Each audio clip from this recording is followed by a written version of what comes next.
Did you like my last video? Of course you like it. Okay, so this lesson is also as important as the previous one, so I want you to pay attention, okay? Perfect. Let's start. Okay, imagine that you are going to a restaurant, and as soon as you enter to the restaurant, you see lots of food, and then you think, eating fast is going to make me feel full quickly. Okay, think of another way to say this sentence. How you can say it in a different way. Ready? I am going to give you my example. If I ate fast, I would feel full quickly. Which one do you think it sounds better or more natural? The first one or the second one? For me, it sounds more natural. If I ate fast, I would feel full quickly. Actually, it is short. Can you see the difference? Right? Okay, perfect. You know the situation that we are involved right now, in which we cannot go out, we have to stay home, and we have to be safe. So I want you to answer me this question. What would you do if you were one of your parents right now? What would you do? I want you to answer this question in your notebook. But I want you to answer like this. If I were one of my parents, or if I were my mom or my dad, I would, and complete the sentence. Ready? This sentence in your notebook. Okay, perfect. Now, I am going to talk about a grammar structure in English that is one of my favorites. Why? Because you can have fun with this structure, and also there are many different ways in which we can use it. I am going to give you an overview about the second conditional. Do you remember which is the second conditional? Yes? No? Maybe? Okay, don't worry. That's why I am here. I am going to teach you about the second conditional. First, I am going to talk about the meaning, why and when you should use the second conditional.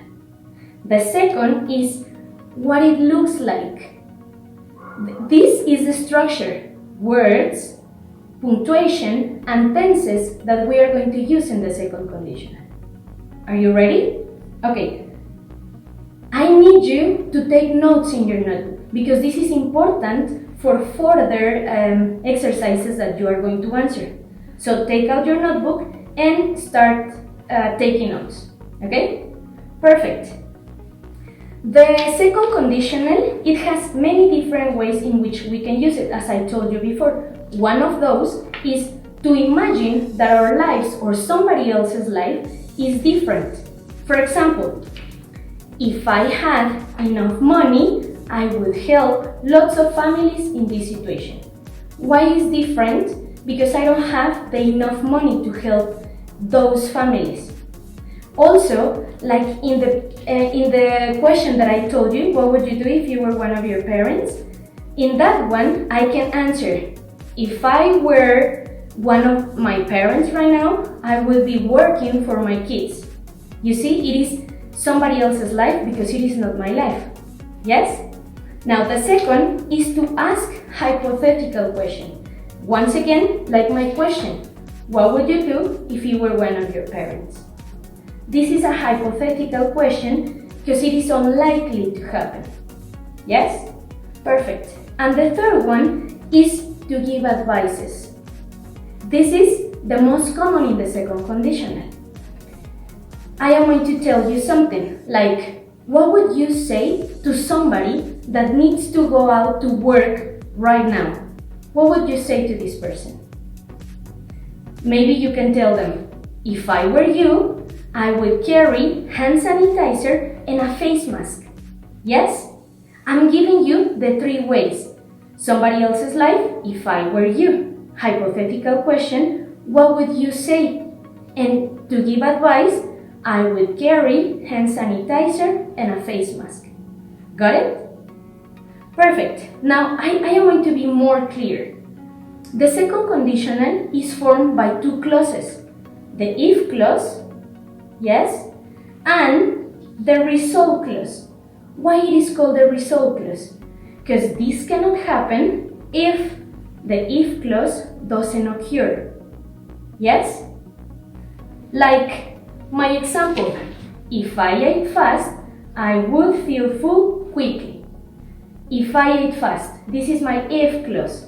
I would feel full quickly. This is my result clause.